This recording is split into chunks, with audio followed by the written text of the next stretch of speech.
Hi student, पिछले lecture में हमने local biodiversity, biological diversity eight national level, mega diversity nation, इनके बारे में पढ़ा था। अब हम क्षेत्र सीमित प्रजातियां, उद्भव का केंद्र, महासागरीय विविधता, marine diversity, hot spots of biodiversity के बारे में पढ़ेंगे। तो क्षेत्र सीमित प्रजातियां ऐसी प्रजातियों को बोलते हैं जो एक क्षेत्र में ही सीमित रहती हैं, एक विशेष क्षेत्र में सीमित रहती हैं, उनको क्षेत्र सीमित प्रजातियां कहते हैं। जैसे सेब हमारे यहाँ उत्तर प्रदेश में नहीं उगता, लेकिन वो कश्मीर में, पंजाब में, पहाड़ी क्षेत्र पर उगता है, तो वो उसका एक सीमित क्षेत्र है, वो वहीं पर ही पाया जाएगा। यहाँ पर हम उगाएंगे तो वो नहीं उग पाएगा। तो ऐसी प्रजातियाँ जो एक विशेष क्षेत्र में पाई जाती हैं, क्षेत्र सीमित प्रजातियाँ कहते हैं। जैसे कि कुछ प्रजाति एक क्षेत्र विशेष तक ही सीमित होती हैं। भारत में ऐसी अनेक प्रजातियाँ हैं। छिपकलियों की लगभग 55 प्रजातियाँ केवल भारत में ही सीमित हैं। उद्भव का केंद्र यानी कि सेंटर ऑफ ऑर्गिन, जहाँ से किसी जीव की उत्पत्ति होती है, उसको उद्भव का केंद्र कहते हैं। लगभग 5000 फूलों वाले पौधों की उत्पत्ति भारत में हुई है। भारत में लगभग 166 फसलों की प्रजातियों एवं 320 फसली प्रजातियों की जंगली आदमियों की उत्पत्ति का केंद्र है। महासागरीय विविधता, मैराइन डाइवर्सिटी, तो देखिए हमारा जो कोस्टल एरिया क्षेत्र है वो कितना साधारण 500 किमी में फैला हुआ है। लंबी तटीय रेखा है जिनमें नदी, मुहाने और डेल्टा में जैव विविधता के अपार भंडार हैं। जो सुंदरबन का डेल्टा है, जहाँ पर मैंग्रोव पौधों की प्रजातियाँ मैंग्रोव वन पाए जाते हैं। विश्व के लगभग 340 कोरल प्रजातियाँ भारत में ही पाई जाती हैं, मतलब जो अंडमान निकोबार साइड में है उधर हमारे देश में क्या है, और समुद्री घास का भी बहुत यातायात में पाया जाता है। तो महासागरीय विविधता होती बहुत ज़्यादा पाई जाती है हमारे देश में। फिर जैव विविधता के सक्रिय क्षेत्र यानी कि हॉट स्पॉट्स ऑफ बायोडाइवर्सिटी, सक्रिय क्षेत्र उनको बोलते हैं जहाँ पर बायोडाइवर्सिटी अभी अवेलेबल है, मतलब सारे जीव जंतु वहाँ पर पाए जाते हैं बहुत अधिक संख्या में। वह क्षेत्र जहाँ विभिन्न प्रजातियों की समृद्धता और ये प्रजातियाँ उस क्षेत्र विशेष तक सीमित हैं, जैव विविधता के सक्रिय क्षेत्र या हॉट स्पॉट कहलाते हैं। हॉट स्पॉट हमारे इंडिया में 2 स्थान हैं, एक है पूर्वी हिमालय और दूसरा है पश्चिमी घाट। और पूरे विश्व में लगभग 25 सक्रिय क्षेत्र हैं। पहले विश्व में 12 सक्रिय क्षेत्र थे, लेकिन सन 2000 के बाद मेर्स द्वारा 25 सक्रिय क्षेत्रों की पहचान की गई। पूर्वी हिमालय की बात करते हैं, जो हमारे क्षेत्र में, हमारे भारत में पूर्वी हिमालय, इसमें क्या है, सिक्किम है, अनेक प्रजातियों के निवास स्थल। सिक्किम राज्य में अनेक घाटियाँ जैव विविधता से भरी पड़ी हैं। लगभग 7298 वर्ग किलोमीटर में लगभग 4250 प्रजातियां हैं, जिनमें से लगभग 60% प्रजातियां क्षेत्र विशेष तक सीमित है। मतलब 60% प्रजाति ऐसी हैं जो केवल और केवल पूर्वी हिमालय में ही पाई जाती हैं, पूर्वी हिमालय भाग में पाई जाती हैं। देखिए हिमालय हमारा एक उत्तर का हिमालय है और पूर्वी हिमालय मतलब सिक्किम हो गया, नागालैंड हो गया, मतलब जो 7 बहनों का जो समूह कहलाता है, सिक्किम, नागालैंड, ये शायद पूर्वी हिमालय में आते हैं। अरुणाचल प्रदेश, पूर्वी हिमालय का लगभग 1/3 वन क्षेत्र खत्म हो चुका है, 1/3 पार्ट फिनिश्ड हो चुका है। सिपेरिया हिमालयन नामक प्रजाति पिछले 70 वर्षों में केवल 2 बार देखने को मिली है। हाल ही में अध्ययन से पता चला है कि उत्तर पूर्वी भारत और इससे सटे बर्मा और चीन के क्षेत्रफल वाले पौधों के उद्गम का स्थान माने गए हैं। विश्व की कुल वनस्पति प्रजातियों में से लगभग 30% भारत में है और लगभग 35,000 हिमालय तक सीमित हैं। पश्चिमी घाट भी क्या एक हमारा हॉट स्पॉट है, बायोडाइवर्सिटी का बहुत बड़ा हॉट स्पॉट है। ये महाराष्ट्र, कर्नाटक, तमिलनाडु और केरल के लगभग 17,000 वर्ग किलोमीटर क्षेत्र में फैला हुआ है। क्षेत्र सीमित प्रजातियों की लगभग 40% इसी क्षेत्र में सीमित हैं। यहाँ 500 मीटर की ऊंचाई तक सदाबहार वन और 500 से 1500 मीटर की ऊंचाई तक पतझड़ी वन, जैव विविधता की दृष्टि से शांत घाटी और अगस्त्य मलाई यानी कि अन्ना मलाई भी बोलते हैं, इस पहाड़ियों को विविधता की केंद्र हैं। आज केवल लगभग 6.8% वन ही शेष है, जबकि बाकी भाग नष्ट हो चुका है और जैव विविधता की दृष्टि से ये स्थिति चिंता का गंभीर विषय है। तो हालांकि सक्रिय क्षेत्रों को उस क्षेत्र में सीमित प्रजातियों के आधार पर यह दर्जा दिया गया है।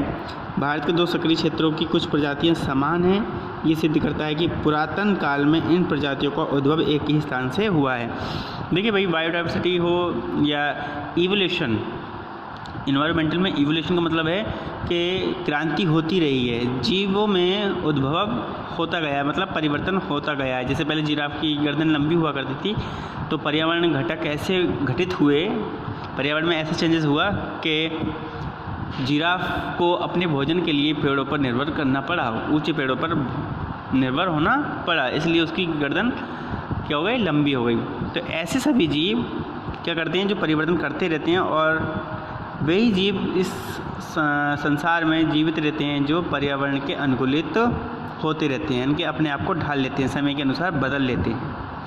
जैव विविधता को खतरा, तो जैव विविधता को खतरा क्या है, देखिए अगर हम जीवों के निवास स्थानों को ख़त्म कर देंगे तो उनको रहने के लिए जगह चाहिए, इनके आवास चाहिए, और आवास ख़त्म हम कर रहे हैं। इनकी जंगली पशुओं को रहने के लिए आवास कहाँ होता है, जंगल होता है, और जंगलों को हम काटते जा रहे हैं। तो जंगल अगर कटते जाएंगे तो उनका निवास स्थान भी ख़त्म हो जाएगा, और जिससे अनेक प्रकार के जीव जंतु खतरे में पड़ जाएंगे, जिससे जैव विविधता को खतरा उत्पन्न हो जाता है। विभिन्न प्रकार के प्रदूषण, पानी का प्रदूषण, जल प्रदूषण हो गया, वायु प्रदूषण हो गया, भूमि प्रदूषण हो गया, वनों की अत्यधिक कटाई हो गई जिससे निवास स्थान ख़त्म हो रहे हैं। तो ये सब क्या कर रहे हैं, जैव विविधता को खतरा उत्पन्न कर रहे हैं। देखिए क्या है, लगभग 10,000 प्रतिवर्ष या एक दिन में 27 प्रजातियां विलुप्त हो जाती हैं, विलुप्ति की कगार पर आ जाती हैं। प्रसिद्ध पारिस्थितिकी वैज्ञानिक E.O. विल्सन के अनुमान के अनुसार पृथ्वी पर प्रजातियों की विलुप्त होने की दर अनुमानतः 10,000 प्रतिवर्ष या प्रतिदिन 27 प्रजातियों की है। ये आंकड़े जैव विविधता पर निरंतर बढ़ते खतरे की ओर संकेत करते हैं। अगर यही दर बनी रही तो 21वीं सदी के मध्य तक हम 1/3 अथवा 2/3 जैव विविधता को खो चुके होंगे। जैव विविधता को खतरा प्रायः आवासों के क्षतिग्रस्त हो जाने से है। भूमि के लिए वनों के एक बड़े भाग को साफ कर दिया है। ये वन सैकड़ों प्रजातियों के निवास का स्थान थे। झीलों एवं अन्य जल स्रोतों के प्रदूषण के कारण, यानी प्रदूषण के कारण इनमें रहने वाली प्रजातियां बहुत प्रभावित हुई हैं। झीलों, नदियों, नदी मुहावनों, इसके अलावा वातावरण परिवर्तन, मनुष्यों का मांसाहारी होना, आखेट करना, पशुओं की तस्करी करना आदि भी जैव विविधता को खतरा उत्पन्न करते हैं। संकटग्रस्त प्रजातियों की बात करते हैं। एंडेंजर्ड स्पीसीज़ कौन सी होती हैं? वे प्रजातियां जो विलुप्त के कगार पर हैं, मतलब उनकी अगली पीढ़ी नहीं आ पाएगी पर्यावरण में, तो वे ऐसी प्रजातियां कहलाती हैं संकटग्रस्त प्रजातियां कहलाती हैं। और इनका संकलन हम रेड डाटा बुक में करते हैं। किसमें करते हैं? रेड डाटा बुक में करते हैं। IUCN का कभी कभी आपका GS के क्वेश्चन बनते हैं। IUCN की फुल फॉर्म क्या होती है? तो IUCN की फुल फॉर्म है international union for conservation of nature and natural resource, प्रकृति एवं प्राकृतिक संसाधनों के संरक्षण हेतु अंतर्राष्ट्रीय संगठन। तो इसकी एक बुक है रेड डाटा बुक, जिसमें क्या करते हैं, संकटग्रस्त प्रजातियों को दर्ज किया जाता है। भारत में लगभग 450 प्रजातियों को संकटग्रस्त या विलुप्त होने के कगार पर दर्ज किया गया है। लगभग 150 स्तनधारी व संभवतः 150 पक्षियों का अस्तित्व खतरे में है और कीटों की अनेक प्रजातियां विलुप्त होने की कगार पर है, जिनमें से कुछ प्रमुख हैं। देखिए, मांसाहारी स्तनधारी हैं जैसे भेड़िया, लोमड़ी, भालू, रेड पांडा, तेंदुआ, शेर, सुनहरी बिल्ली आदि। ये सब क्या मांसाहारी स्तनधारी हैं जो विलुप्ति की कगार पर हैं। पक्षी में ग्रेट इंडियन बस्टर्ड है, साइबेरियन क्रेन है आदि। सरीसृप में घड़ियाल, कछुआ, अजगर आदि। वनमानुष में गिब्बन, मकाकू, नीलगिरी लंगूर, सुनहरी बंदर आदि। पौधे में फूलों की अनेक प्रजातियाँ, रोडोडेंड्रॉन, रावल्फी, सर्पेटिना, चंदन आदि। ये क्या हैं? पौधों की प्रजातियाँ जो विलुप्ति के कगार पर हैं। एक अनुमान में भारतीय प्राणी विज्ञान सर्वेक्षण के अनुसार चीता, लाल सिर वाली बत्तख और पहाड़ी कुएल भारत से विलुप्त हो चुके हैं। किसी प्रजाति को विलुप्त कहा जाता है जब ये 50 वर्षों तक वन्य रूप में कहीं भी नहीं देखी गई हो, जैसे डोडो। ठीक है। किसी प्रजाति को संकटग्रस्त कहा जाता है, एंडेंजर्ड कहा जाता है, जब इनकी संख्या बहुत कम हो और संरक्षण के अभाव में इनकी विलुप्ति होने की संभावना हो, इसे एंडेंजर्ड कहते हैं। एक्सटिंक्ट किस कहते हैं, जो खत्म हो गई। और संकटग्रस्त जो खतरे में है। किसी प्रजाति का संकटापन्न थ्रेटेंड कहा जाता है जब इनकी संख्या निरंतर घटती जा रही हो और संरक्षण के अभाव में ये प्रजातियां संकटग्रस्त प्रजातियों की श्रेणी में आ सकती हों। ठीक है, संकटापन्न मतलब संकट इन पर उत्पन्न हो चुका है। ऐसी प्रजातियां जो संकटापन्न अथवा संकटग्रस्त नहीं हैं दुर्लभ रेयर प्रजातियां कहलाती हैं। ये विशेष क्षेत्र तक ही सीमित रहती हैं। भारत की कुछ महत्वपूर्ण संकटग्रस्त व विलुप्त प्रजातियां यथा पाथिक कबूतर, डोडो, धब्बेदार उल्लू, कछुआ, काला गेंडा, पांडा, ड्यूगाग, हरित समुद्री कछुआ, चीता, बर्फ का तेंदुआ, मोर, बाघ, पौधों में घड़ा पौधा, टूथब्रुश, आर्किड आदि हैं, जो क्या है संकटग्रस्त व विलुप्त प्रजातियों में सीमित हैं। क्षेत्र सीमित प्रजातियां एंडेमिक स्पीसीज, जैसे कि मैंने अभी बताया कि एंडेमिक स्पीसीज उनको कहते हैं जो एक विशेष स्थान में पाई जाती हैं, उनको एंडेमिक स्पीसीज कहते हैं। जैसे देखिए क्या है, पश्चिमी घाट मेढक, सांप, मगरमच्छ आदि से समृद्ध क्षेत्र है। अनुमानतः 62% मेढक प्रजातियां और संभवतः 50% छिपकलियां भारत में सीमित हैं। अजगर और सैलामेंडर की कई प्रजातियां भी भारत में सीमित हैं। मतलब ये सीमित क्षेत्र में ही पाई जाती हैं, हर जगह ये नहीं पाई जाती। दलदली स्थानों पर आपको अजगर देखने को मिल जाता है। जैव विविधता का संरक्षण, जैव विविधता का संरक्षण क्यों जरूरी है भाई? तो जैव विविधता के संरक्षण के दो प्रमुख उपाय हैं। आप कैसे इनको संरक्षण कर सकते हैं? अगर जैव विविधता का संरक्षण नहीं करेंगे तो धीरे धीरे ये सभी जंतु धीरे धीरे क्या हो जाएंगे, नष्ट हो जाएंगे और पर्यावरण का संतुलन खराब हो जाएगा। तो कौन सा एक अंतः आवासीय संरक्षण है। ठीक है, जैसे क्या कर रही है सरकार, उद्यान बना देती है, बगीचे बना देती है, ठीक है, रिजर्व बना देती है। ये तरीका जीवों के प्राकृतिक आवास में ही संरक्षण पर बल देकर अपनाया जा सकता है, जैसे जैव संरक्षित क्षेत्र, राष्ट्रीय उद्यान, वन जीव संरक्षण क्षेत्र आदि। बाह्य आवासीय संरक्षण, ये विधि जीवों के आवास से दूर संरक्षण द्वारा अपनाई जाती है, जैसे चिड़ियाघर, वनस्पति उद्यान, बीज बैंक, जीन बैंक आदि। अंतः आवासीय संरक्षण, इन सिटू कंजर्वेशन। तो देखिए अंतः आवासीय संरक्षण के अंतर्गत बहुत सारे वन क्षेत्र आते हैं, मतलब उद्यान, राष्ट्रीय उद्यान आते हैं। और राष्ट्रीय उद्यान आपके जीएस के भी भाग हैं और ये पूछे जाते हैं आपसे एग्जाम में। ठीक है, इनको आप ध्यान से पढ़ें।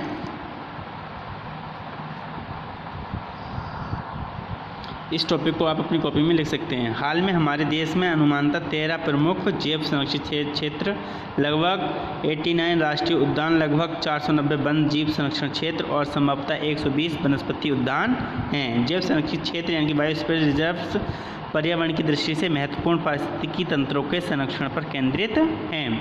भारत में नंदा देवी जो कि उत्तर प्रदेश में, मानस असम में है, सुंदरबन पश्चिम बंगाल में है, मन्नार की खाड़ी तमिलनाडु में, नीलगिरी केरल में, केरल कर्नाटक और तमिलनाडु में, नीलगिरी निकोबार और सिमलीपाल उड़ीसा में है,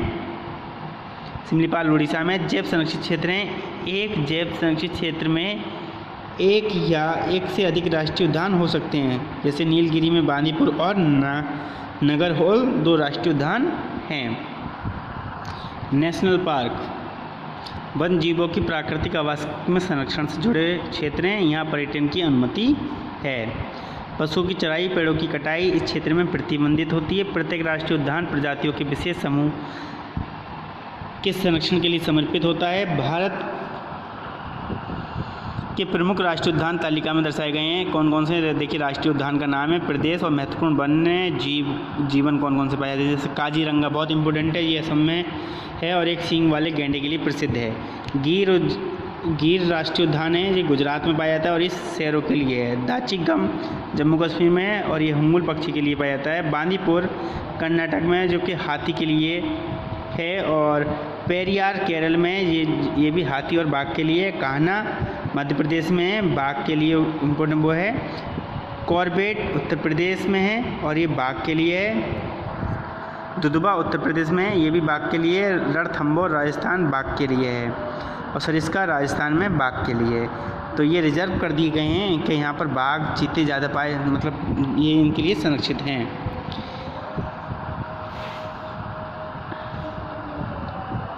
वन जीव संरक्षित क्षेत्रों वाइल्ड लाइफ सेंचुरीज में अनुमति के बिना शिकार आदि पर प्रतिबंध होता है। यहाँ पेड़ों की कटाई आदि की अनुमति भी होती है, परंतु इसका प्रभाव वन्य जीवों पर नहीं पड़ना चाहिए।